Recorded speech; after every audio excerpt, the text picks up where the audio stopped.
ওই যে বুড়ি মা আমার নবীর রাস্তায় কাটা বিছায় রাখতো। মায়ার নবী ফজরের সময় মসজিদে যাওয়ার সময় কাটাগুলি হাত দিয়া সরায় সরায় নবী মসজিদে যাইতেন। নবী রাতের অন্ধকারে কাটা রাস্তার মধ্যে পুঁতে পুঁতে রাখত। একদিন সর্বপ্রথম যেদিন নবী বুঝতে পারেন নাই, ওই দিন নবীর পায়ের তালা থেকে 40টা বিষাক্ত কাটা নবী বের করছেন।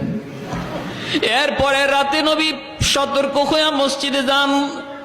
সতর্ক হইয়া কাটাগুলি সরাইয়া আমার নবী, রহমতের নবী, সরওয়ারে দু জাহান, তিনি মসজিদে যান কাটাগুলি সরায়া। একদিন আমার নবী দেখেন রাস্তায় কাটা নাই।